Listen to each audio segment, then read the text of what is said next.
Good morning, Paul Talkers. As you can tell from the gray speckle walls behind me, I have found myself in a stunning turn of events once again in an airport. Except, of course, there are no gray speckle walls behind me, and I am not, in fact, John Green.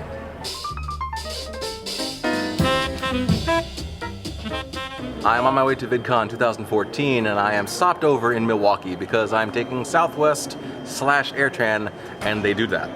I have not been on a flight since 2009. It's not because I'm inherently afraid of flying, it's just because I've mostly stayed on the East Coast and I like driving. But I have to admit, as we took off and as we experienced a little bit of turbulence and as we came down and shook just a tiny little bit, and this is a tiny little bit, the flight was very comfortable, I felt a little trepidation. I was nervous.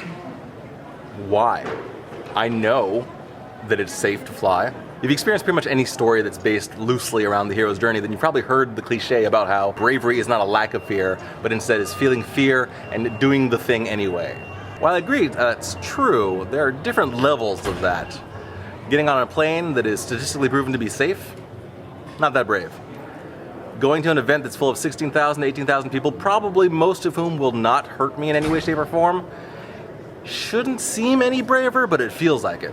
I'm not entirely sure if I'm more nervous about meeting the people that I know or meeting people that I don't know. I'll be starting off by hanging out on Wednesday night with my friend Lacey, who is a swing dancer and not a YouTuber yet. I'm looking forward to that. It should be fun. I'll meet her and her husband and we'll hang out for a while.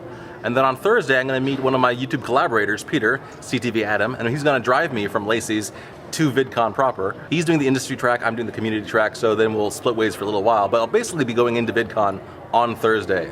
I'm excited for it. I want to be there, but I'm going to be meeting easily a dozen to maybe 20 people that I know from the internet only. And then there are, as I mentioned before, 16 to 18,000 people that I don't know. I shouldn't feel nervous, there's no reason for it, and yet it's just a part of who I am. Am I brave for going through this anyway? To somebody who's an extrovert, somebody who doesn't mind being surrounded by huge crowds, they wouldn't think so. I think it might actually be braver for me to just talk to this camera while I'm surrounded on both sides by people waiting for their flights. But for whatever reason, talking to the camera doesn't require a lot of bravery for me. I don't feel embarrassed about it.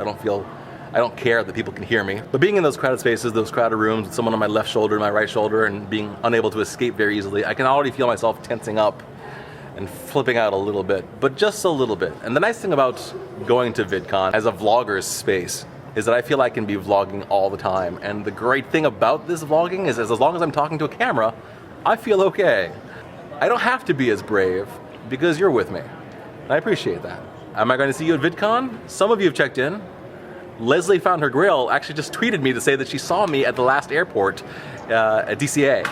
That was a funny coincidence. But if you are going to VidCon, please know that even though I might look afraid and anxious and or dead-faced, I would like to say hello, especially if you've encountered my channel before. Come up and say hi, I'll say hi back, and we'll talk about how we're all being brave together. That's it, just a quick update vlog.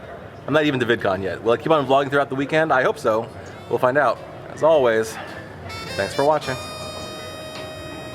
Except, of course, there are no gray speckle walls behind me, and I'm not. Mary Ellen Hammer. It really does happen all the time.